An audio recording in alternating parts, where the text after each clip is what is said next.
Pour créer une entreprise individuelle au Sénégal, tu sais ce qu'il te faut? Il te faut juste un justificatif de domicile. Un justificatif de domicile, tu vas aller après, tu vas aller voir le chiffre de quartier, tu cherches un justificatif de domicile. Et après, tu vas à la mairie, ils te font un certificat de résidence, ils te demandent un casier judiciaire et la photocopie de ta pièce d'identité. Avec ça, tu vas soit à la PIX, soit aux chambres de commerce. Et je pense que les frais, ça avoisine les 30 000 francs. Avec ça, tu as ton entreprise. 30 000.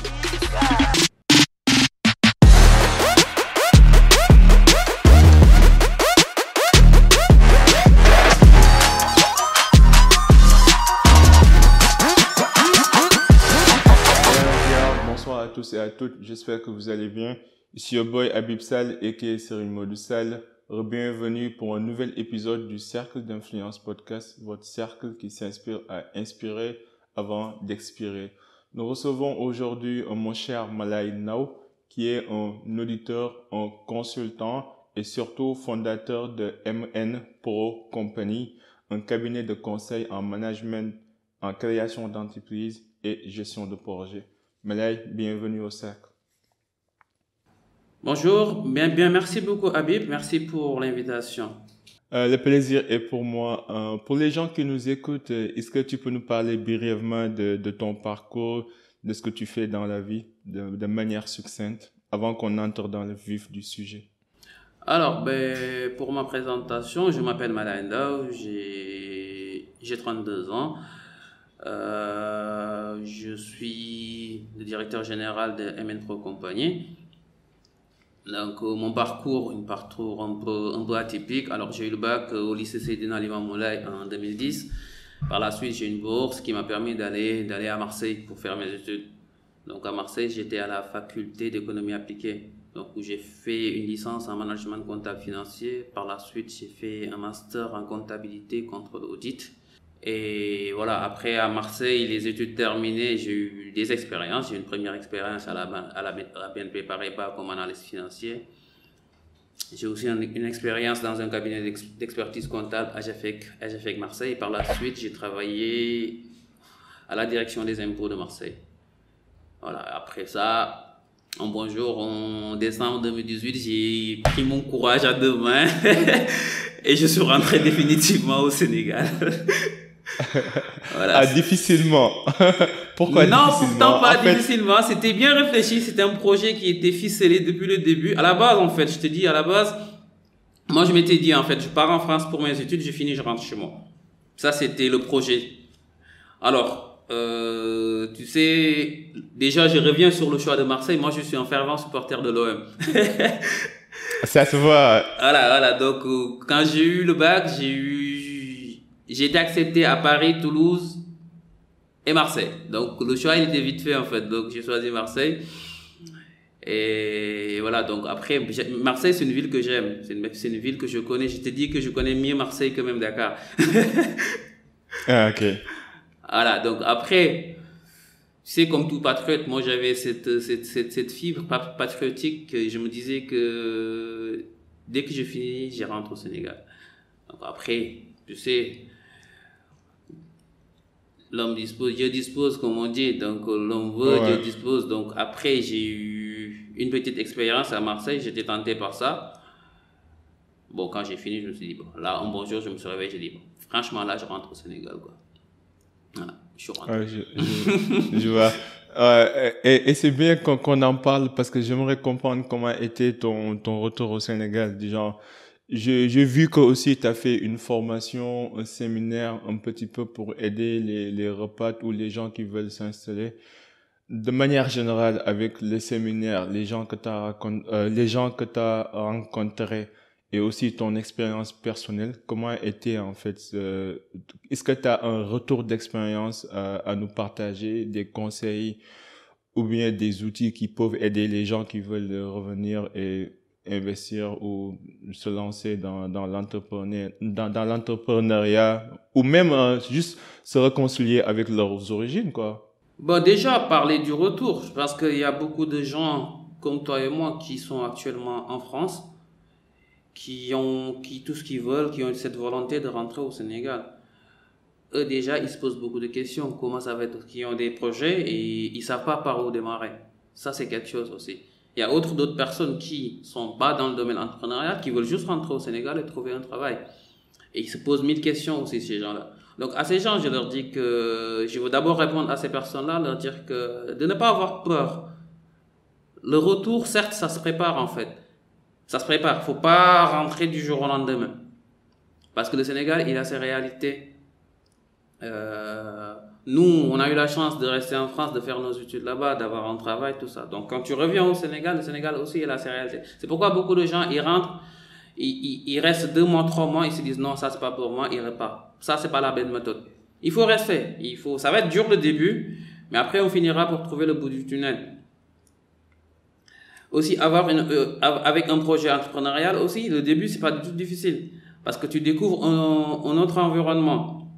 Tu découvres un autre environnement avec ses réalités. Voilà. Donc, nous, on avait des habitudes en France, c'est des habitudes parfois qu'il faudra laisser, en fait. Il faudrait vraiment refaire la mise à jour. Parce que moi, j'ai eu la chance, quand je suis rentré, direct, j'ai pas entrepris. Okay. Je suis resté 1 an où j'ai travaillé en cabinet.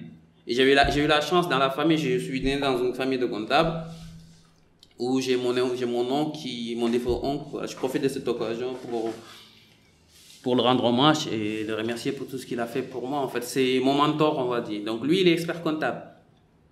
Donc en vrai, quand je suis rentré un vendredi et lundi, je suis parti travailler.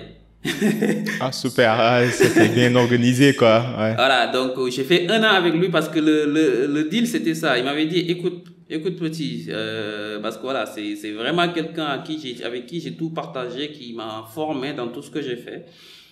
Il m'a dit le but, je veux pas que tu restes en France. Donc le but c'est que tu rentres. Si tu rentres, tu vas travailler avec moi. Voilà, je t'aide dans ton insertion au début. Et après, si tu veux te lancer, tu te lances. Donc, le but, j'ai fait 1 an avec lui. Il avait un cabinet qui s'appelle Serco au Sénégal. Je fais 1 an avec lui en cabinet avant vraiment de prendre mon envol, quoi. Donc, ça veut dire que c'est un retour, mais c'était un retour bien préparé. Voilà. Donc, le conseil que j'ai à donner à ces gens-là qui veulent entreprendre, c'est de bien se préparer. Parce que entreprendre, on va pas se lever du jour au lendemain et dire qu'on va entreprendre. Il y a beaucoup de facteurs à prendre en compte. Il y a l'aspect financier, faut avoir un fonds de départ. Il y a l'aspect technique, faut avoir quelque chose dans la tête. Voilà, faut connaître son projet. Voilà, il faut au préalable écrire un business plan, avoir un modèle Canva. Et sur la base de ça, après, tu peux essayer de tâter le terrain pour voir ce que ça donne, en fait. Ok, ce qui nous fait une bonne transition pour un petit peu parler de MN Poro Company. C'est quoi l'abréviation de MN Alors, Poro Company? je suis pas allé loin. MN, c'est les initiales de mon nom, Malain Ndao. M Malain Ndao Poro Company. Je suis pas parti très loin. Voilà, c'est un cabinet de conseil que j'ai créé en 2020. 2020, je suis rentré en 2019, 2018, j'ai fait 1 an. Après, j'ai créé ma structure. Donc, on est au Mamel. Et on est dans tout ce qui est audit, comptabilité, création d'entreprise. Voilà, on est sur toute la chaîne de valeur de l'idée du projet jusqu'à sa mise en place.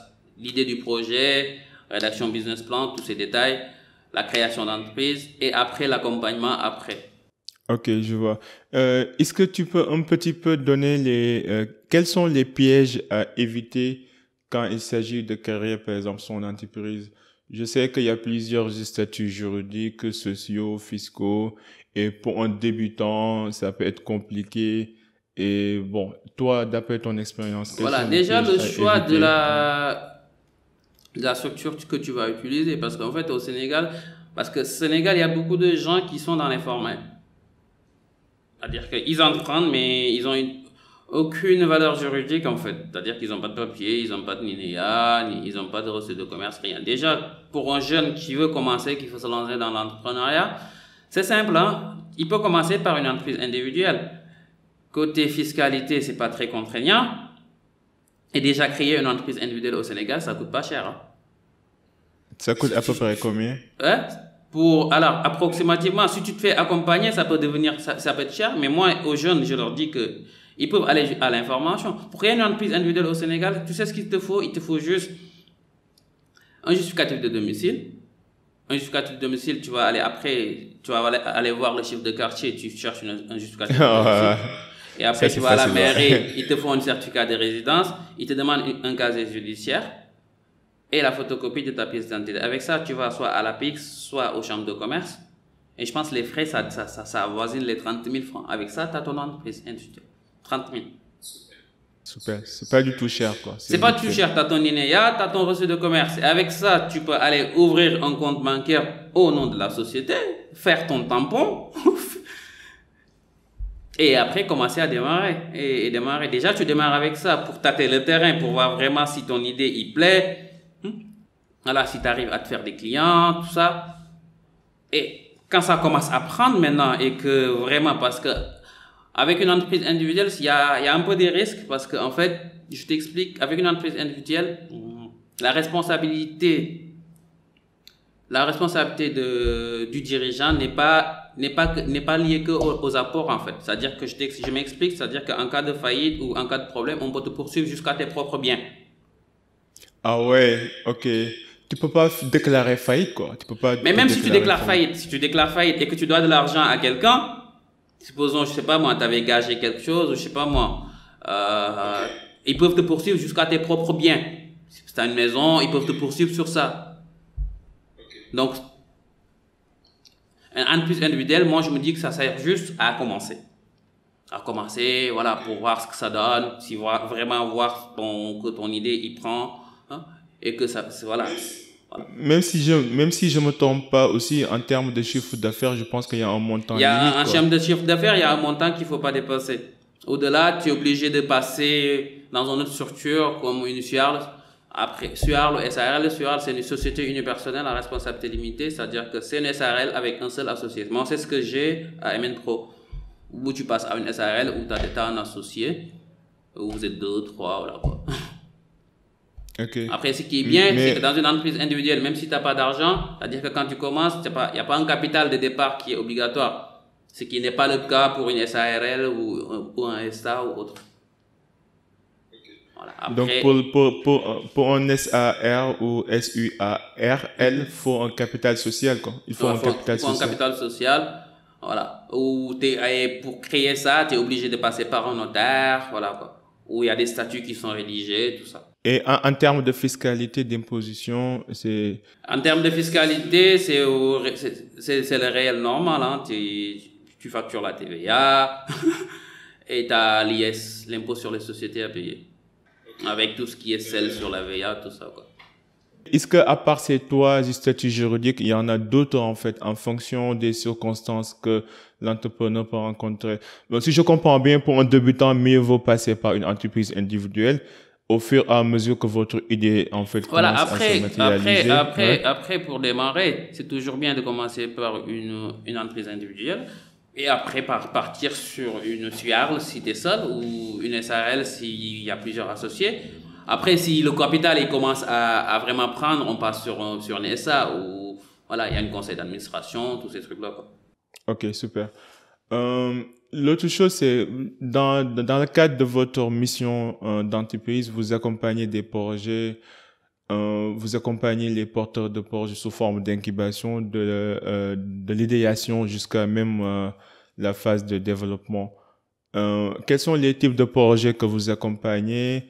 Et en termes de marché, en termes de produits, quand vous analysez les études de marché que vous faites, est-ce qu'il y a une tendance en ce moment qui est en train d'être créée sur un marché spécifique ou sur un produit spécifique? Non, moi, je suis ouvert vraiment à tout parce que tu sais, quand tu rédiges des projets, en même temps, toi, tu apprends. Ok. C'est un fun, hein? En même temps, tu apprends. Moi, tu m'amènes n'importe quel projet, parfois, il y a des projets qui me parlent où j'ai vraiment envie de travailler.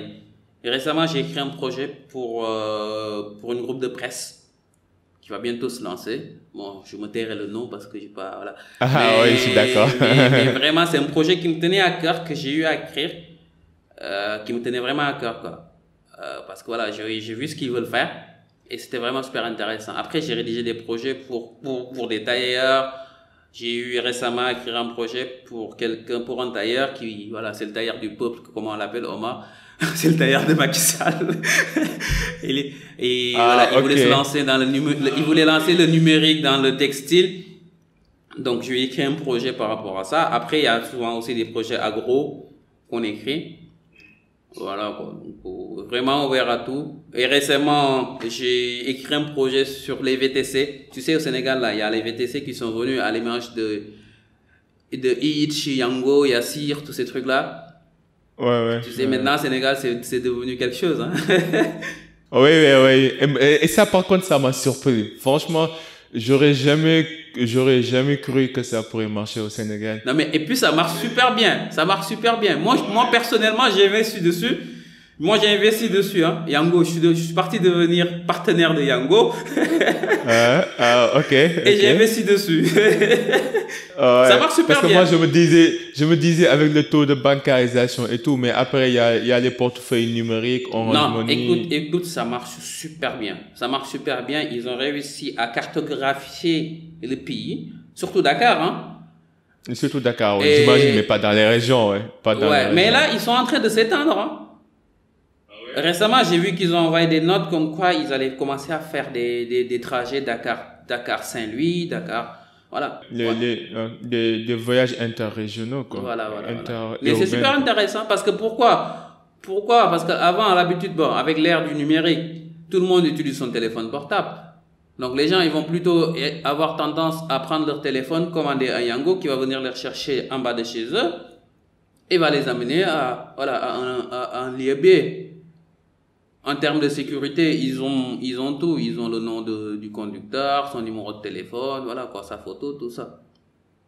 Ok. Et est-ce que tu connais leur modèle économique? Du genre, le chauffeur, il encaisse combien de pourcentage sur Je connais très bien leur modèle économique. Je suis parti les voir avant. Parce que, en fait, j'ai fait une étude de marché.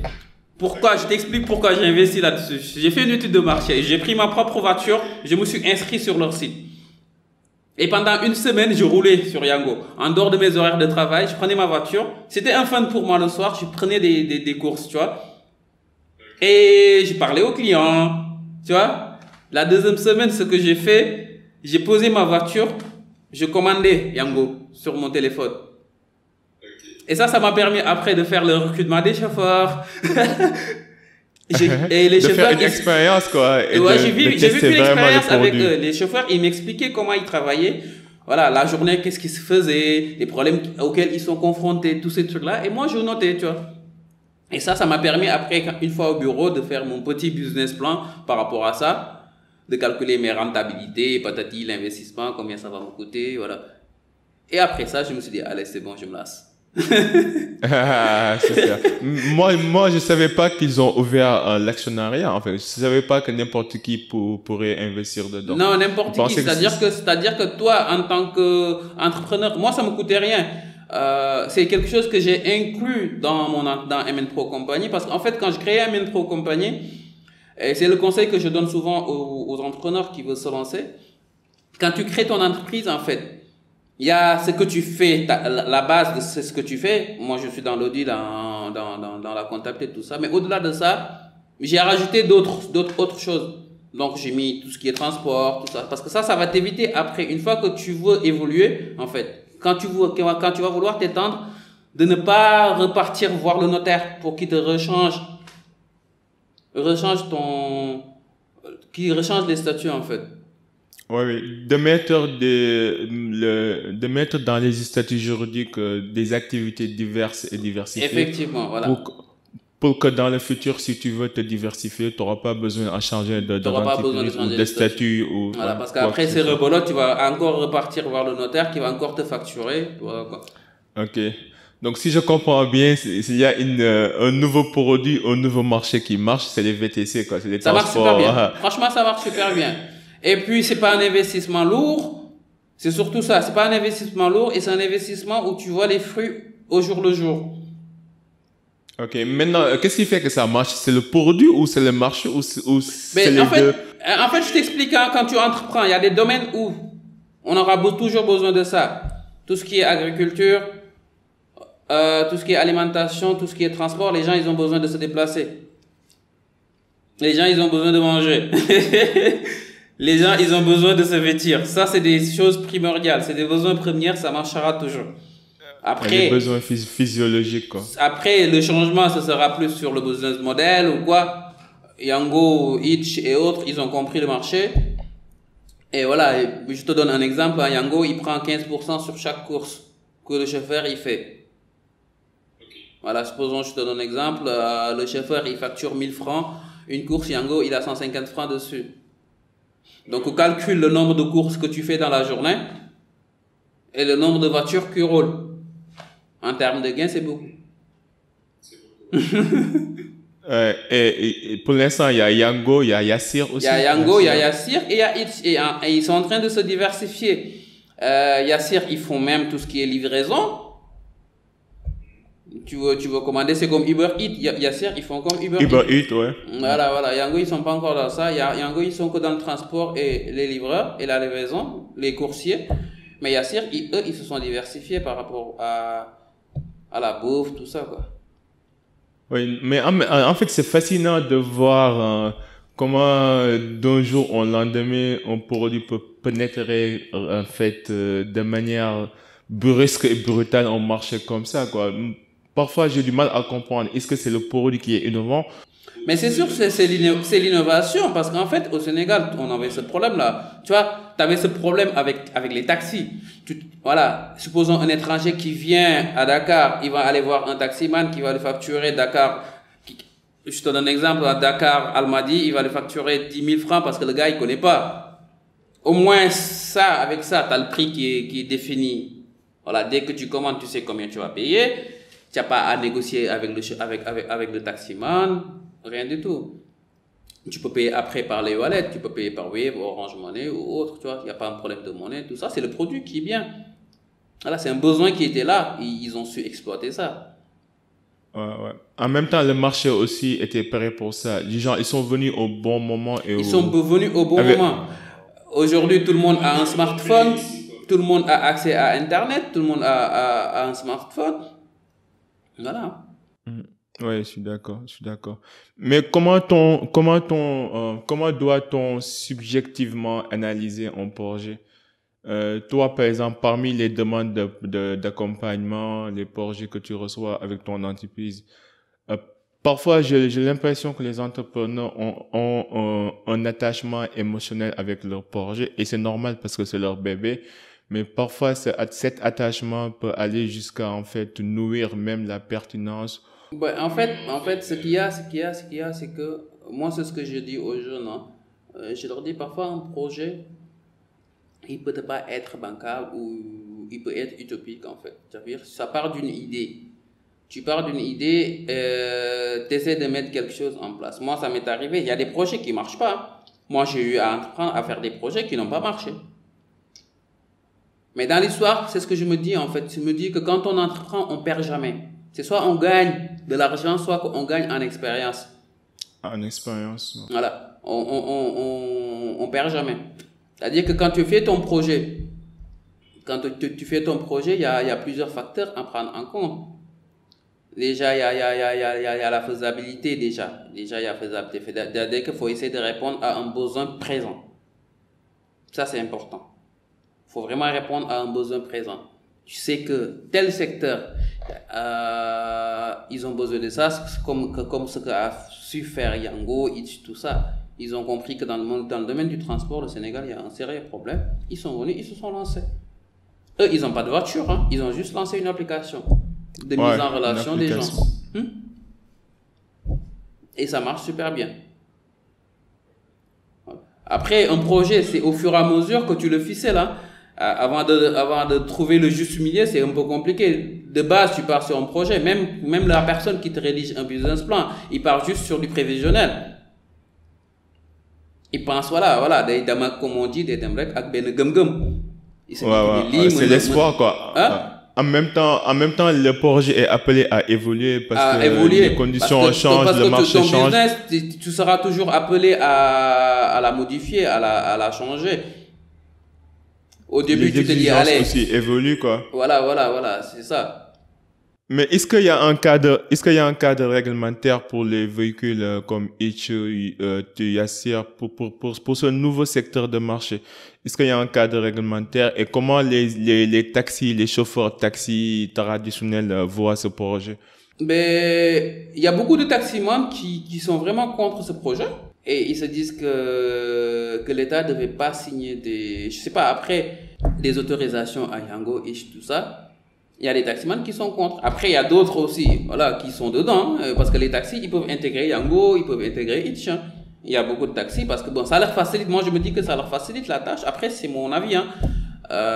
Parce qu'avant, les taxis, ils passaient à longueur de journée à tourner dans les rues de Dakar pour trouver des clients. Là, c'est une application qui te donne des clients. Moi, c'est ce que j'ai dit la dernière fois à un taximan. Je dis que Yango, faut le considérer comme mon coxeur. Tu vois, ouais, c'est logique en plus, hein, c'est super logique. Ouais, t'as raison. Tu vois? Ouais, c'est un coxeur, c'est quelqu'un qui appelle, venez, vous allez où? Je t'amène. Voilà. Ouais, faut le prendre comme un coxeur. De clients, quoi. Parce qu'en fait, un coxeur, c'est lui, en fait, il va te trouver un client. Hein? Et derrière, il va te demander quelque chose en retour. Donc, Yango, eux, ils vont te demander 15% en retour. Donc, faut le considérer comme un coxeur. Quelle analogie, et ça, c'est vrai, hein, c'est super vrai, c'est hyper vrai, quoi. Oui, t'as raison. Non, mais en fait, mon inquiétude, c'est que parfois, avec ces nouveaux secteurs, par exemple, on a le Airbnb qui commence aussi à marcher au Sénégal. C'est vrai que, par exemple, les États-Unis ou l'Europe, ils ont déjà mis en place un cadre réglementaire pour réguler ces nouveaux secteurs émergents. Mais nous, en Afrique ou au Sénégal, j'ai l'impression que les bailleurs ou les investisseurs peuvent en fait en abuser et tirer le maximum de bénéfices sans pour autant répartir. Mais pour rejoindre l'idée de ce que tu dis, tu sais, j'ai un ami qui avait lancé Samataxi avant même les Yango, avant les trucs. Mais au début, ça n'avait pas marché. Après, ça n'avait pas marché, ça n'a pas pris. Donc le projet, il était là, et c'est presque le même modèle. Mais tu sais, après les étrangers, comment dire, les Yango c'est des Russes, je pense. Yassir, je pense c'est des Marocains, et Hitch, je pense c'est les Français. Donc après les budgets qu'ils ont, le budget de com qu'ils ont, hein, parfois c'est difficile pour l'entreprise sénégalaise, une petite PME, d'avoir ce budget-là, tu vois. Donc je pense que lui, c'est sur ce plan-là qu'il a plus franchi. Mais s'il avait eu, voilà, le soutien du gouvernement ou le soutien des bailleurs qui sont là, de nos milliardaires qui sont là, je pense que ça pouvait marcher. C'est ce que je me disais la dernière fois, tu les voyais qui parlaient d'Auchan, qu'ils étaient contre Auchan, tout ça, mais eux, ils étaient tous là, c'est tous des milliardaires, ils n'ont pas su explorer ça et ils ont entendu que quelqu'un d'autre vient de l'extérieur pour venir s'installer, pour qu'ils commencent à crier, voilà, quoi. Ouais, je suis d'accord.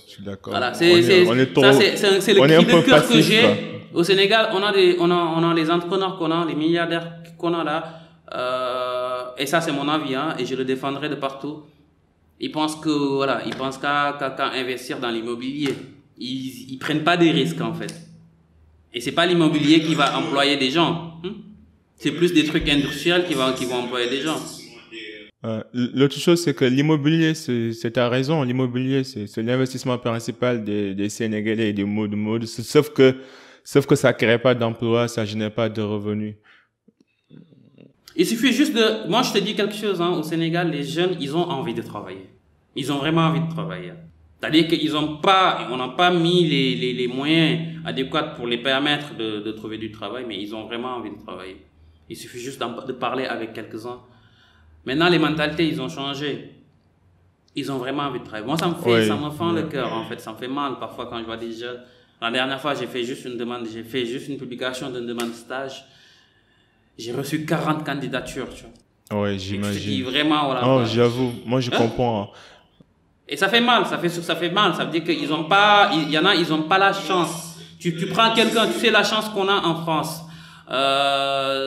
De la première année jusqu'à la 5e année, tu arrives à trouver des stages, tu arrives à avoir des contrats d'alternance, tout ça au Sénégal. L'État peine sur ça. Je pense que il devrait vraiment plutôt travailler sur ça. Pour permettre à cette jeunesse entreprenante-là de pouvoir... Ouais, et ça fait mal de voir des jeunes âgés de 20, 35 ans, entre 20 ans et 35 ans, qui sont en fait dans le fleur de leur âge et qui peinent en fait à satisfaire leurs besoins primaires et qui cherchent de gauche à droite. Mais c'est ce qui pousse les jeunes à se révolter, parce qu'arriver à un certain âge, toi, tu as besoin de te prendre en charge. Tu as besoin de te marier, tu as besoin de fonder une famille, tu vois. Donc ça, c'est la base. C'est la base. Mais c'est dommage. Mais j'espère que nos dirigeants, là, ils seront conscients de ça et qu'ils mettront en place des programmes pour permettre à ces jeunes de pouvoir... je vois qu'ils sont en train de faire des efforts par rapport à ça, avec beaucoup de structures. Hein. J'ai vu l'ANPEJ, la 3FPT, tous ces trucs-là. Ça, c'est des structures qui permettent aux jeunes de pouvoir de pouvoir avoir une formation, surtout sur le côté de la formation. Parce que parfois aussi, ça arrive que tu prends des jeunes qui ont un master ou une licence, mais mec, ils ont rien dans la tête. Hein. Je suis désolé. Oui, ça, je suis parfaitement d'accord. C'est pas parce que tu as des diplômes que tu es compétent, en fait. Ouais, surtout dans le système éducatif sénégalais. C'est surtout ça. Franchement, il y a un gap. Ils peuvent être calés à l'école. Ils peuvent avoir de bonnes notes, tout ça. Mais tu les ramènes dans le monde professionnel, c'est autre chose. Parfois, même pour écrire un mail, mettre en pièce jointe, c'est compliqué. Dans le podcast que j'ai enregistré avec Bokar, c'est ce qu'il me disait, quoi. Que même lui, quand c'est ce qu'on a fait. Ouais, ça revient à ce que disait Bokar. On a fait une formation avec Bokar où j'ai participé. Et ça, c'était hyper intéressant. Non, c'est ce qu'il me disait. Il me disait qu'en fait, même quand il faisait des appels à emploi, les CV qu'il recevait étaient mal faits, les gens les envoyaient en document Word, même dans le corps du mail, ils mettaient rien, ni bonne réception, ni veuillez recevoir, monsieur, rien du tout, quoi. Mais la forme, ça compte, quoi. Le fond et la forme, ça. C'est des détails, mais c'est ce qui fait la différence. J'ai participé au séminaire qu'a organisé Bokar. Et c'était hyper intéressant. Je salue même le travail extraordinaire qu'il est en train d'accomplir, Bokar, dans la formation des jeunes, voilà, dans le développement personnel, c'est super important. On a besoin des gens comme ça, parce qu'en fait, on a que notre cher pays, on a que notre Sénégal, et c'est à nous, jeunes, de le développer. Je pense que nous qui sommes partis à l'extérieur, nous, on a eu cette chance-là. On a une chance de découvrir autre chose. Et c'est notre rôle, en fait. Moi, je me dis que étant patriote, c'est notre rôle de revenir au Sénégal, même si on revient pas définitivement, de revenir de temps en temps et d'essayer de partager notre expérience avec nos jeunes frères. Parce que ce pays-là, ça nous appartient, c'est notre pays, à nous. Si on le développe pas, personne ne le développera à notre place. Ouais, je suis d'accord. Maintenant, je veux juste aller vers le management. Je pense que aussi ça fait partie d'un de vos cœurs de métier, le management des projets et des entreprises. L'une des choses que j'aimerais parler avec toi, c'est aussi la prise de décision. Je pense que le processus décisionnel peut être banalisé souvent, mais il est crucial dans nos choix de tous les jours, dans nos activités de tous les jours. Est-ce que tu as des outils qui te permettent de prioriser en fait les projets ou les idées ou de faire des décisions, de prendre des décisions? Je pense que parfois, bon, pour les gens qui gèrent plusieurs choses à la fois, ça peut être très difficile de prioriser, quoi. Et pour les gens aussi qui viennent juste de se lancer et qui n'ont pas un programme assez détaillé, ils peuvent en fait répartir leur énergie de gauche à droite. Et à force de vouloir faire tout, on finit par faire absolument rien du tout, quoi. Donc, est-ce que tu as des outils ou des stratégies pour... c'est pourquoi c'est souvent quand je dis aux entrepreneurs, parfois ils se disent, hein, c'est quand on commence un projet, il faut avoir un business plan. Le business plan, il va être détaillé, il va te dire comment travailler, en fait. Parfois, ça vaut la peine d'aller voir un expert, en fait. Un expert qui te rédige ton business plan. Et parce que sur le business plan, tout sera détaillé. Toute la partie financière, toute la partie stratégie, tout sera détaillé. Après, parfois tu peux ne pas le suivre de manière générale, le business plan, mais ça te donnera au moins une idée de comment travailler. Donc tu peux avoir un modèle économique, de voir si ton modèle économique, il tiendra la route ou pas. Parce qu'avec le business plan, il te permettra de connaître toutes tes charges prévisionnelles, de connaître toutes tes charges fixes.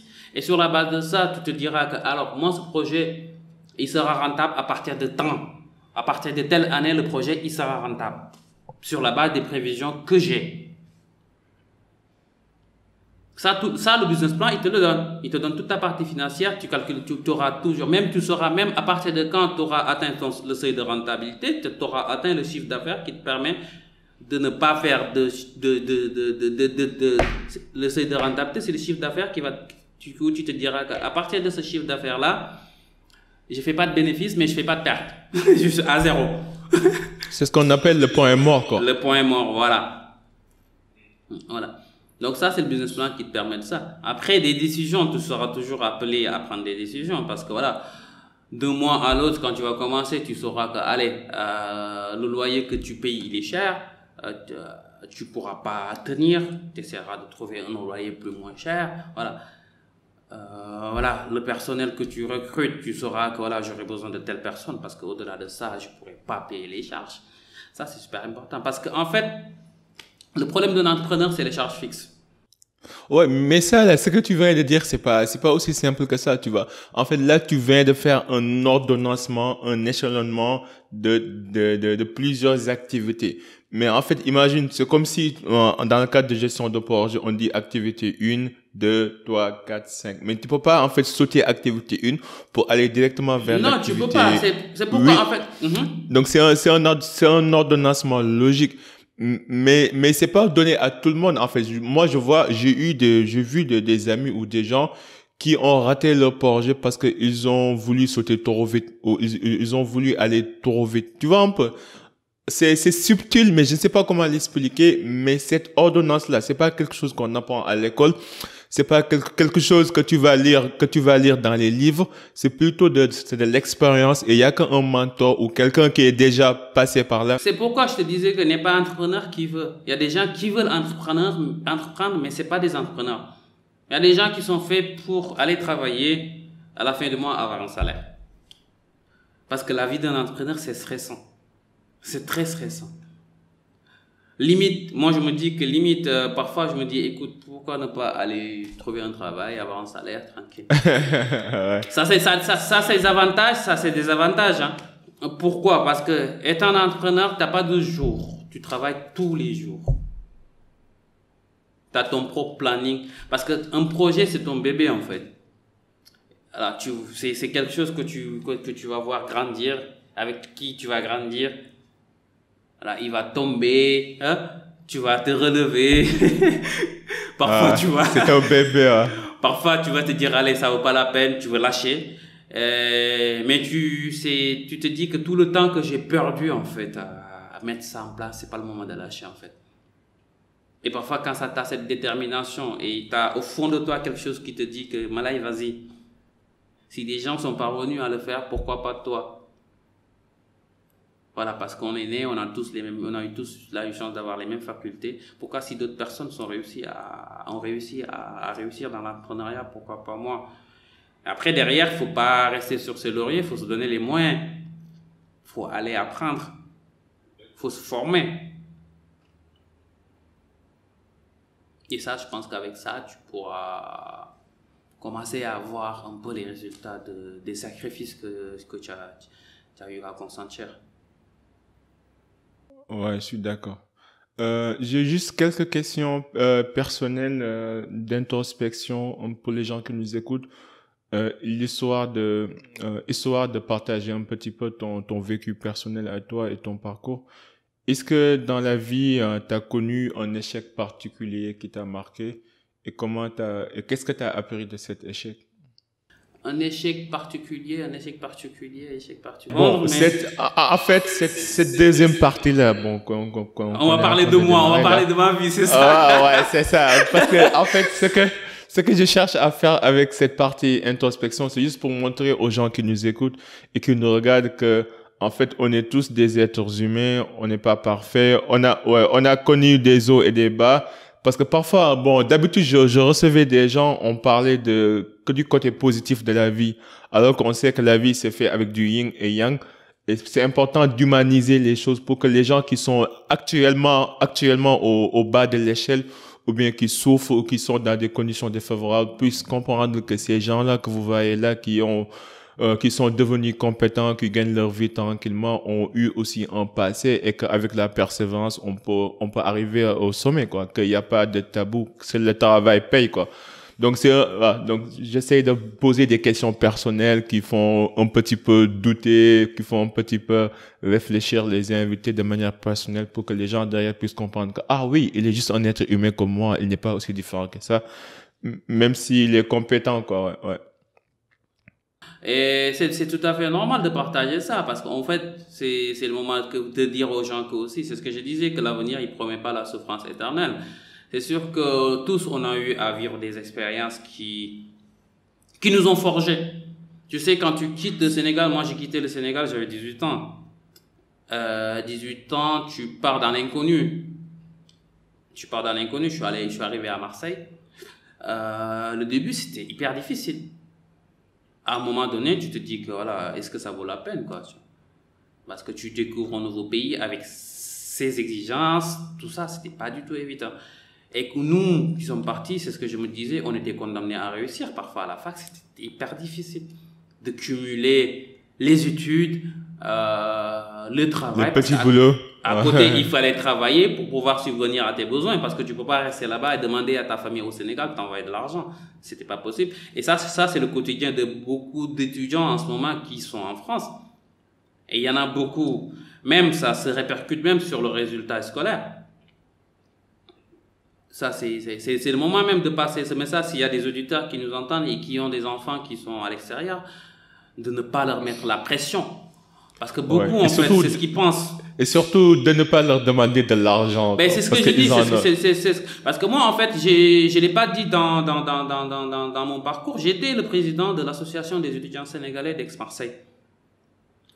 Donc, pendant 5 ans, j'étais vraiment dans tout ce qui est activité associative. Et j'ai eu à accueillir beaucoup d'étudiants sénégalais. Et j'ai eu à vivre avec des situations compliquées avec des étudiants. Voilà, on a eu des étudiants qu'on a eu à accueillir, qui ont eu des difficultés quand ils venaient en France, voilà, qui sont venus avec 0 francs. Voilà, pas de logement, rien du tout. Donc, il y en a qui ont dormi dehors, à la gare, sous le froid. Ah ouais. Non, mais franchement, c'était pas du tout évident. Et parfois, aujourd'hui, quand je revois ces gens-là, et je me dis que voilà, aujourd'hui, ils sont devenus ingénieurs, tout ça, c'est une fierté. C'est une fierté. C'est une fierté, ouais. Voilà. C'est vraiment une fierté et ça fait toujours plaisir. Et en même temps, nous, franchement, nous, les Sénégalais, faut qu'on le dise, on a cette culture de solidarité. Moi, par exemple, mes cousines qui sont à Marseille, actuellement, on a 2 filles qu'on a hébergées là-bas, qui sont âgées de 18 ans, qui viennent juste de venir sur France, mais dans des conditions pareilles, quoi. Franchement, ça, comparé aux autres nationalités, parfois, je me dis, je suis heureux d'être un Sénégalais parce que on n'aime pas voir nos propres, en fait, frères et sœurs souffrir. On est solidaires, on s'entraide, on essaie d'être là pour les autres. Et ça, c'est super important, quoi. Ça montre que on a une certaine valeur familiale, quoi. Même moi qui travaille dans une multinationale avec des blancs, parfois, même eux, ils te disent que vous êtes bien éduqués, vous êtes bien élevés, vous vous comportez bien et en même temps on a une belle réputation parmi. Ça c'est important. Tu sais, le Sénégalais il est très famille. Moi je te dis que ma décision de rentrer au Sénégal, la famille ça a beaucoup pesé sur la balance. Parce que en fait je voyais tout le temps, à chaque fois que je venais en vacances, je voyais ma mère elle commençait à vieillir. Comme moi, je suis aîné de la famille, tu vois. Même tes propres frères, en fait, ils te connaissent pas trop. Parce que toi, toute ta vie, tu l'as vécu à l'extérieur. Tu as des problèmes même pour parler avec eux, tu vois. Et dans ma tête, je me disais, à quoi ça sert, en fait? À quoi ça sert de rester là-bas, hein? Alors que je peux rentrer ici, travailler, et ben, comme on dit, et puis la vie, elle continue, quoi. Et puis tu les vois grandir, tu vois. Machallah, quand je suis rentré, je me suis marié, je suis papa d'une merveilleuse petite fille. Ah, super, super. Félicitations. Voilà, Félicitations.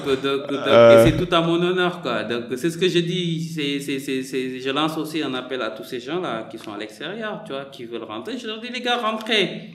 Le Sénégal, Sénégal. Non, moi, personnellement, je suis là que pour le boulot, mais chaque année, je vais venir, chaque vacances, je vais venir comme moi, là. Moi, mon cœur est au Sénégal. Franchement, après, Sénégal, donc, faut rentrer. L'avenir, ça se construit. Et c'est le moment de rentrer parce qu'il y a beaucoup de projets. Voilà, il y a beaucoup de projets. Le pays, il est dans une grande mutation. Tout est en train de changer. Donc, c'est vraiment le moment. Avec un projet entrepreneurial ou pas, il faut rentrer. Il faut se préparer, se donner le courage et vraiment rentrer, quoi. Parce que, mec, on a beau le dire, hein, on a beau avoir la nationalité française, on a beau vivre 20 ans en France, on sera toujours jamais considéré comme un Français. On sera toujours considéré comme un Sénégalais. Donc, on a que notre cher pays. Voilà, c'est à nous de la développer. Ah. Est-ce que quel est le meilleur conseil qu'on t'a donné, mais aussi le pire conseil? Je vais avoir les deux. Le meilleur conseil, et je reprendrai les mots de mon oncle. Tu sais, j'ai une affection pour cette personne, tu vois. Je parle de lui, j'ai envie de pleurer parce que, tu sais, il est parti à fleur d'âge. Il est parti il y a 2 ans. Il est décédé, tu vois. Il est parti à 47 ans. C'était le directeur financier de Shell Sénégal. C'est mon oncle Alain Diop, c'est un expert comptable. Voilà, il est parti à fleur de l'âge. C'est une personne qui a tout fait pour moi. Et tu sais, parfois, quand l'affection paternelle, elle s'envole au ciel, parfois c'est difficile, tu vois. Parfois, c'est difficile. Et moi, je me dis que, et toujours, je remercie le bon Dieu, hein. Je remercie le bon Dieu d'être rentré parce que si j'étais pas là au moment où il est parti, ça allait être compliqué pour la famille. Tu sais, parfois, c'est ce qu'on dit. Parfois, boy defal nit, nga yore sa nit, sa jarbaat, nga koy sam, nga koy yar ko, tu vois. Xamoo fan la mën a jariñee, en fait. Mon oncle, il a tout fait pour moi. Il m'a forgé, il m'a inspiré dans tout ce que j'ai fait. Si j'ai fait série G, c'est grâce à lui. Parce qu'il a toujours été mon modèle, voilà. Tout ce que j'ai fait, il a inspiré toute ma vie. Voilà, donc après, il est parti, il repose là, à côté de Ayof, il est à côté, tu vois. Que la terre lui soit légère. Ah, merci beaucoup. Et il m'a toujours dit dans cette vie, sa life, beaucoup que tu dors Adam. Et ça, c'est quelque chose que je retiens. Il m'a toujours dit, sa life, il y a quoi, il y avait ça, beaucoup que tu kenn. Ça, je suis d'accord. Ouais. Voilà, et ça résume la vie en fait. Que nit ki lepp lu mu meuna am dans la vie ak lepp lu mu meuna don, tout ce que ça puisse être, yaa koy ñafel sa bopp en fait, doo ko yaakaar ci kenn pour dund. Après, chacun son destin. Chacun, voilà, on n'est pas tous nés sous la même étoile. Parfois, il y a des gens qui ont sen wërsëg yalla ci yow la koy sa loxo la koy jaarale en fait. C'est pas que y a leen gën ou quoi, tu vois. Mais que c'est peut-être tes employés ou peut-être tes amis que ñom pour ñu liggéey wala ñom pour ñu am dara ci yow la wara jaar. Ça existe, ça faut l'accepter, tu vois. Et ça je l'accepte moi. Et pourquoi parfois et en même temps c'est une responsabilité aussi, du genre avec le pouvoir vient la responsabilité. Et c'est là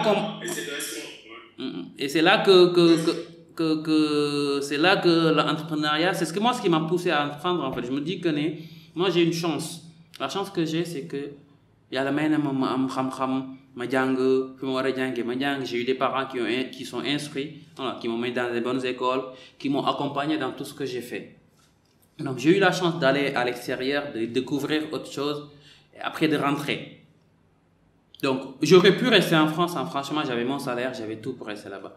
Voilà, j'avais tout pour rester là-bas. Même il y a beaucoup de gens jusqu'à présent ils comprennent pas pourquoi je suis rentré. Parce qu'en dehors de mon travail, en dehors de trucs, j'étais arbitre de foot, j'ai fait les formations pour devenir arbitre de foot, j'ai arbitré en France, pendant 5 ans j'ai arbitré. Voilà, j'avais tout pour rester là-bas.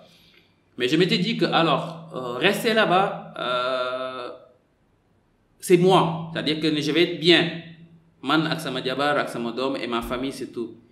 Alors que parfois nit ci yalla ji bolé la ak ay nit yeneen nit yo xamné dañu tak ci yow en fait et mën nga leen dimbali en fait sur autre chose en créant quelque chose ñom mën nañ ci am lu leen di suturloo, tu vois. Et ça c'est important. que ce soit ta famille, que ce soit tes amis. Et voilà. Et ça, c'est quelque chose qui me vraiment tient à cœur. Parce que moi, je me dis que nit ku nekk war na am dans la vie lu mu mën a suturloo, lu mu mën régler ay problèmes, quoi. Ouais, ouais. En même temps, si tu peux aider, n'hésite pas, quoi, parce que on est là, on est là pour aider, quoi. Je Voilà. pense que parfois, Dieu te met devant pas parce que tu es meilleur que les autres, parce que tout Exactement. simplement, Et ça, t'es faut le plus comprendre. empathique, t'es plus sympathique parce que tu comprends, en fait, les réalités et parce que tu tiens vraiment à ces gens-là. Moi, j'ai un principe, c'est que seulement les personnes gentilles, généreuses doivent être les leaders, quoi. Les méchants, là, Parfois, allez vous foutre dehors, quoi. à certains moments, faut être méchant. Ah non, Tu sais, quand tu entreprends, quand tu entreprends, parfois, tu seras obligé de prendre des décisions, tu vois. Ouais, mais ça, c'est pas de la méchanceté. Par exemple, moi, quand je travaille en tant que ingénieur sécurité, par exemple, ça m'est arrivé puis, tu sais, dans les chantiers ou dans les projets, en tant que agent ou bien responsable de sécurité, parfois, tu vois une personne, tu lui expliques la procédure, les mesures de sécurité à prendre, mais malgré tout, le mec continue de faire des erreurs qui peuvent lui coûter sa vie. Mais là, tu le laisses partir, pas parce que t'es méchant, parce que tu veux lui sauver la vie, quoi. Parce que s'il reste, il va mourir.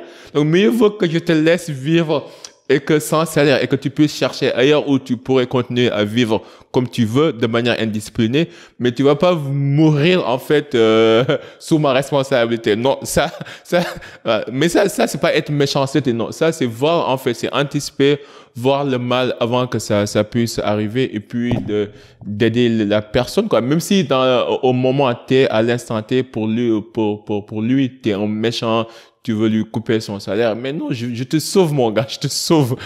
C'est difficile à comprendre maintenant, mais je pense que de nature, les êtres humains sont foncièrement bons, quoi. La majeure partie, en tout cas. Et le pire conseil qu'on t'a donné, le pire? Le pire conseil qu'on m'a donné, c'était, on m'a donné un conseil dans l'investissement qui m'a coûté cher. Ça, c'était pas bien. Je me suis rendu compte. En fait, c'est ça aussi l'histoire. C'est-à-dire que parfois aussi, je reviens dans l'entrepreneuriat, parfois tu rencontres des gens qui, comme au Sénégal, hein. Le Sénégal est parfois dañoo dëng. C'est le conseil, il faut faire très attention. J'ai vu des gens qui ont perdu beaucoup d'argent à cause de ça. Tu vois, dañuy ñëw et les gens ils te voient, yow ni nga leen di jàppee, ñoom jàppee wuñ la loolu en fait. Tu vois? Donc, parce que c'est pas bien, parce que parfois, ce que j'aime pas en fait, c'est-à-dire que de manière générale, parfois le Sénégalais, pour nous gis, yaakaar na ne mën na ko nax. C'est-à-dire qu'ils voient pas, ils regardent pas sur le long terme. Ñoom ku sur le court terme, nuñ la doré comme on dit, nuñ la doré jàll ci leneen quoi, tu vois. La récompense instantanée, quoi. Qu'est-ce que je peux avoir Alors de que lui, parfois quoi. la personne, tu peux avoir toi d'autres trucs, d'autres projets pour lui. Mais moi, à l'instant T, il voit que ça. Et parfois, tu le sais. C'est ce que je dis toujours à mes gens là quand ils viennent ici. Je leur dis, même quand vous achetez quelque chose, et ça c'est un conseil, hein, il faut toujours avoir 3 devis. 3 devis. Hein, et ça te permettra d'avoir le juste milieu, le juste prix. Ouais. De faire une comparaison et de savoir un petit peu. Ouais. Et ce qui est fou, c'est que parfois, c'est même les gens qui sont proches de toi. Et c'est ça qui est dommage, en fait. C'est les gens, ils le gëna jege. Des gens, ils xam ne, yow yaakaaroon nga ne, tu te disais que ces gens-là, ils vont jamais me faire ça. Et c'est ça, parfois. Et moi, ça c'est des trucs, par contre, qui me frustrent. Si, toi, là, qui est de ma propre famille, t'as osé me faire ça, ben, écoute, si quelqu'un d'autre me fait ça, écoute, voilà. Yow boo fekkoon fuñ may reyee, tu serais avec eux, tu vois. Maintenant que tu serais avec eux. Non, c'est pas évident. Donc, c'était quoi le pire conseil? C'était quoi? J'ai pas bien suivi. Le pire conseil qu'on m'ait donné. Le pire conseil. Parce que moi, tu sais quoi, les conseils là, je fais confiance que j'écoute les conseils de mon père, et de ma mère, et de ma femme. Tu vois? Ah, ok.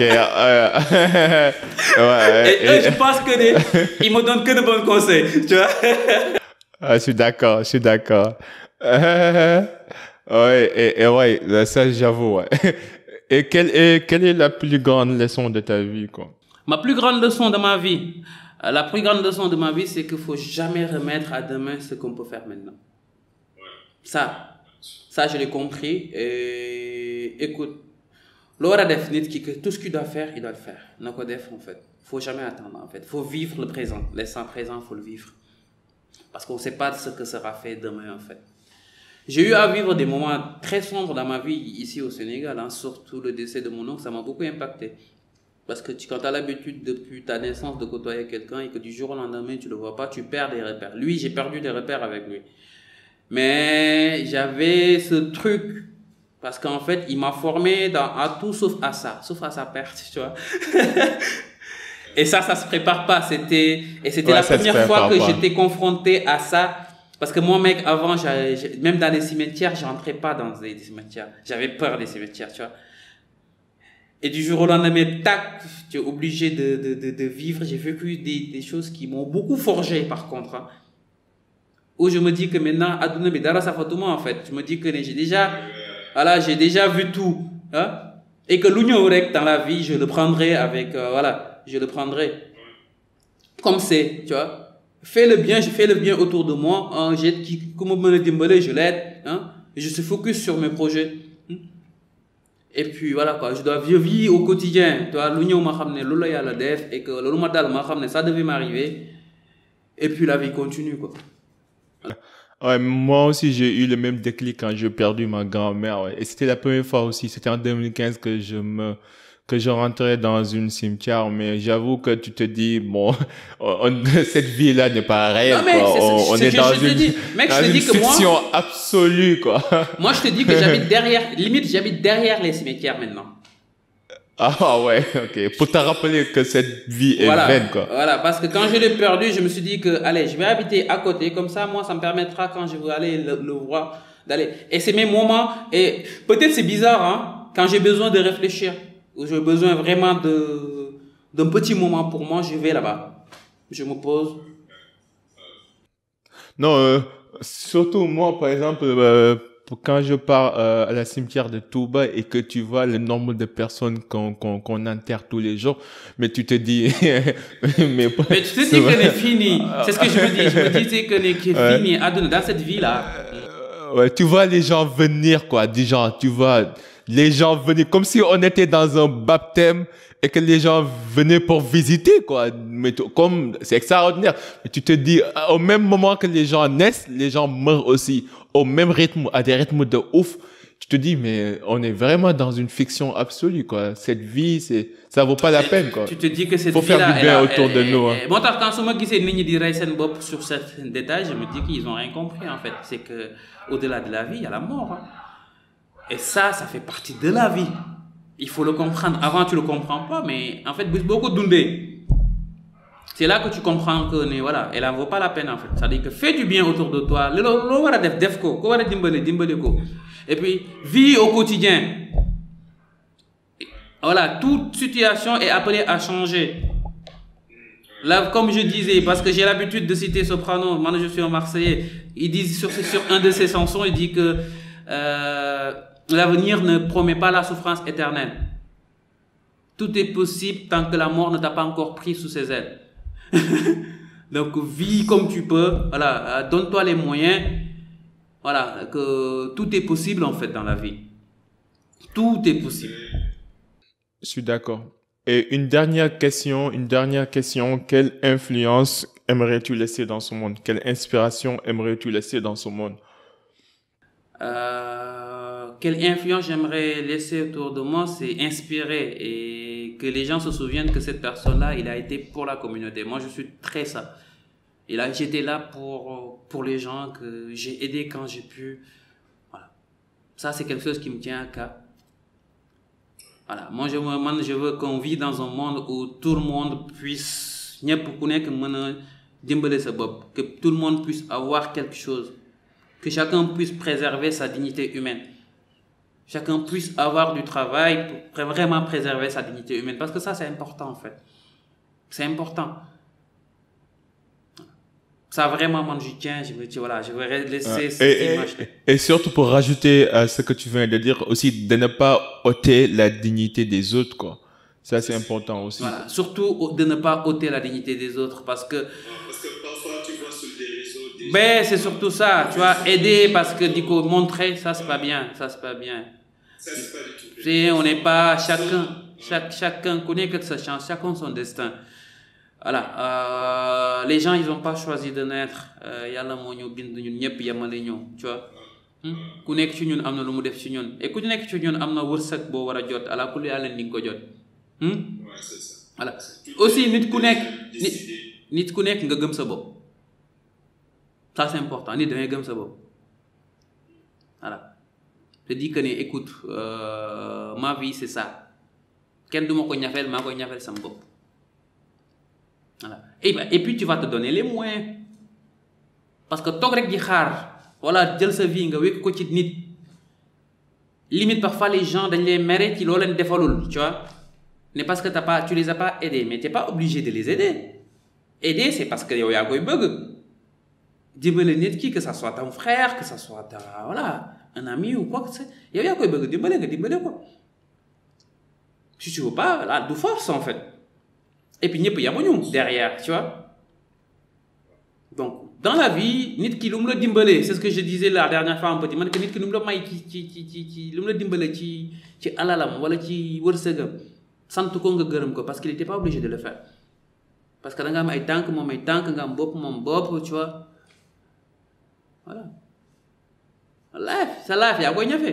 Ouais, Bokar, Malay, je peux te parler toute la journée là. Je pense qu'on a fait plus d'une heure comme prévu, mais bon, on a fait plus de ce qui était prévu. Mais en tout cas, merci. Franchement, ça se voit que tu es quelqu'un de bien, tu es quelqu'un de communautariste, quelqu'un qui aime aider et je te souhaite que le meilleur au monde.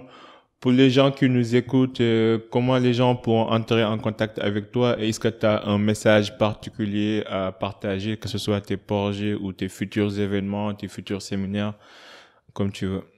Ben écoute, déjà merci pour l'invitation. C'est le lieu de saluer tout le travail que tu es en train d'accomplir. Mais franchement, bravo pour tout ce que tu fais. Moi, j'ai été bluffé. Hein. Je te connaissais pas. Hein. Franchement, je te connaissais pas.